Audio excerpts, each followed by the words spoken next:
Welcome to maths and science nexus. आज हम लोग नया चैप्टर शुरू करने जा रहे हैं, trigonometry, introduction to trigonometry, chapter 8, class 10 NCERT maths का। ठीक है, तो ट्रिग्नोमेट्री क्या है? It is a branch of mathematics that deal with relationship between the side and angle of a triangle.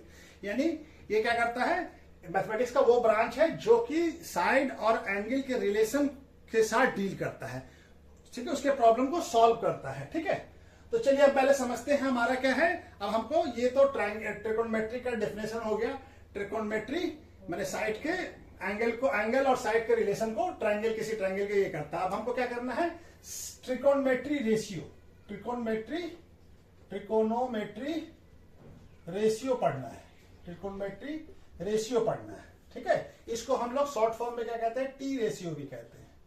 क्या कहते हैं? T ratio. ठीक है, टी रेशियो भी कहते हैं। तो हमारा क्या होगा? अब ये कोई ट्रायंगल लेंगे। अब ये हमको राइट एंगल ट्रायंगल का पढ़ना है।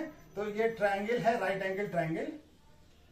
ठीक है, तो ये राइट एंगल ट्रायंगल है। तो राइट एंगल ट्रायंगल में एक एंगल राइट एंगल होगा। ठीक है, राइट एंगल होगा। राइट एंगल के अपोजिट में ये ए हो गया, ये बी हो गया और ये सी हो गया। ठीक है, तो राइट एंगल के अपोजिट में क्या होगा? हाइपोटेनियस। ये क्या होगा? हाइपोटेनियस।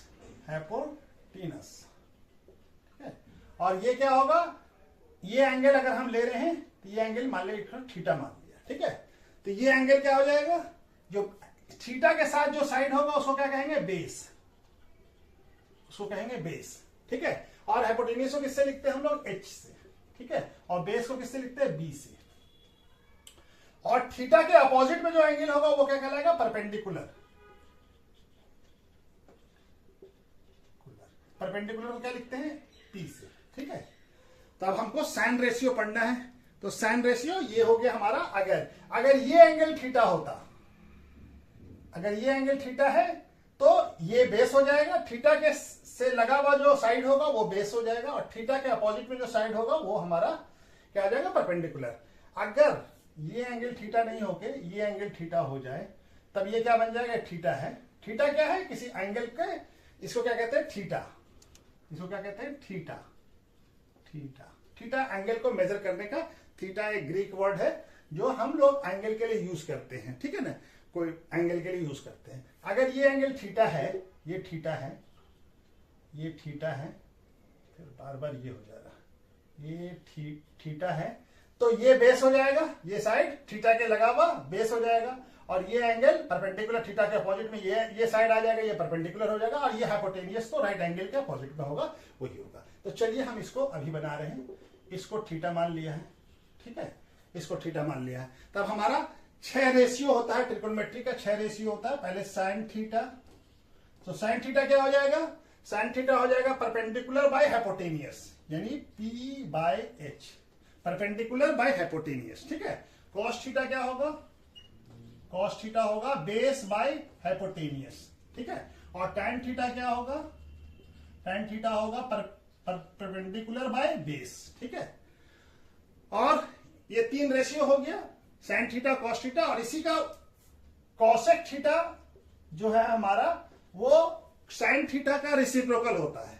यानी क्या हो जाएगा? ये एच बाई पी, और सेक थीटा कॉस थीटा का रेसिप्रोकल होता है। ये क्या हो जाएगा? एच बाई बी, और टैन थीटा का रेसिप्रोकल कॉट थीटा होता है। तो ये क्या हो जाएगा?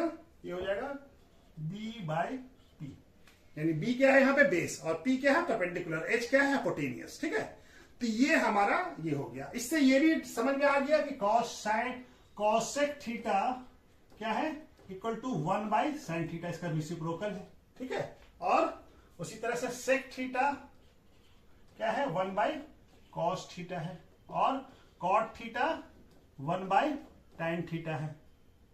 टाइन थीटा है। ठीक है, टाइन थीटा है।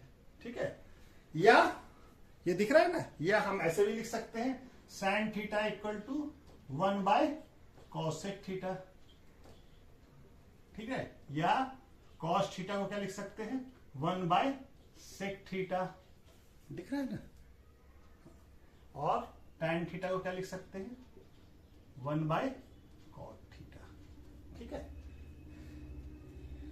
चलिए ये आ गया, ये रेशियो हो गया, ये क्या हो गया, perpendicular by hypotenuse, base by hypotenuse, perpendicular by base, और इसी का reciprocal hypotenuse by perpendicular, hypotenuse by base, और बेस बाय परपेंडिकुलर। बेस किसको कहेंगे, जो एंगल थीटा के लगा हुआ जो साइड होगा वो बेस कहलाएगा, और थीटा के अपोजिट वाला साइड परपेंडिकुलर कहलाएगा, और राइट एंगल के अपोजिट वाला जो साइड होगा वो क्या कहलाएगा, हाइपोटेनियस। तो ये टी रेशियो हो गया हमारा। इसके बाद हम लोग आ जाते हैं कि कैसे पी ये निकालते हैं पाइथागोरस थ्योरम से।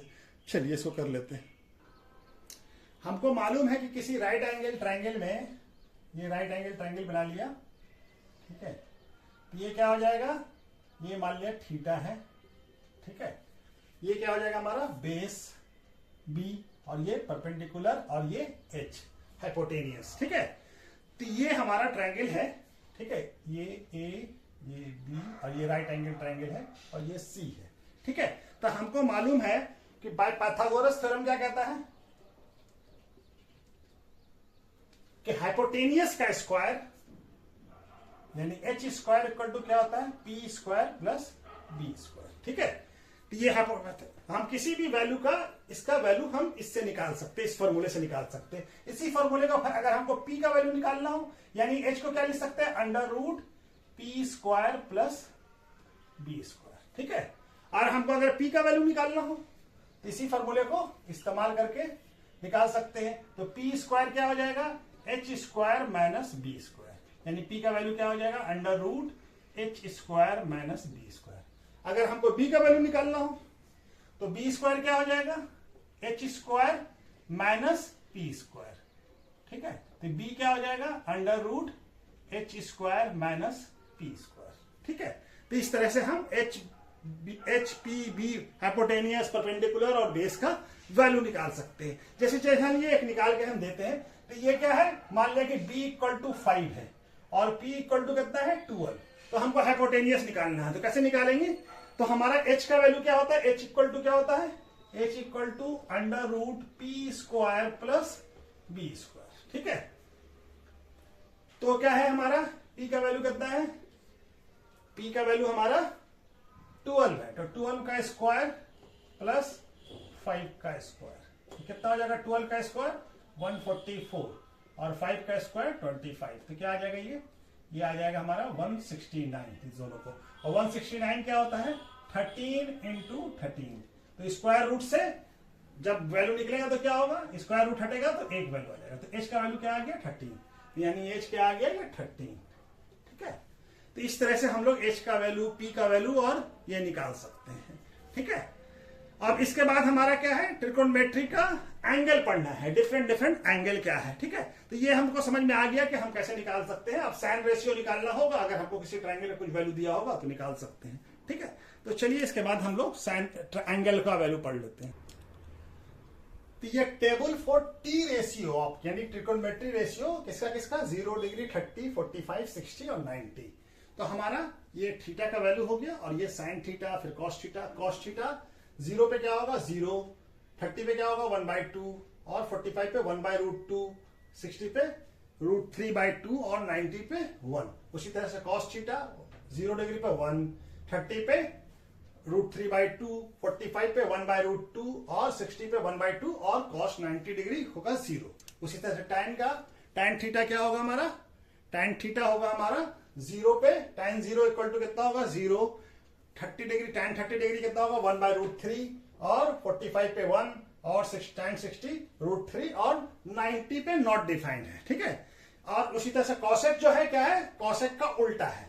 तो यहाँ पे 0 है तो यहाँ पे क्या हो जाएगा 1/0, रेसिप्रोकल है। तो ये 1/0 क्या होता है, मैथमेटिक्स में नॉट डिफाइंड है। और ये यहाँ पे देखिए 1/2 है तो इसका रेसिप्रोकल कितना हो गया 2, 1/√2 है तो इसका रेसिप्रोकल कितना हो गया √2, और √3/2 है तो इसका रेसिप्रोकल कितना हो गया 2/√3, और 1 का रेसिप्रोकल क्या होगा 1, ठीक है। और सेक जो है ये कॉस का रेसिप्रोकल है, तो 1 का रेसिप्रोकल 1, √3 का रेसिप्रोकल 2/√3, 1/√2 का रेसिप्रोकल √2, और 1/2 का 2, और 0 का 1/0 नॉट डिफाइन होता है, ठीक है।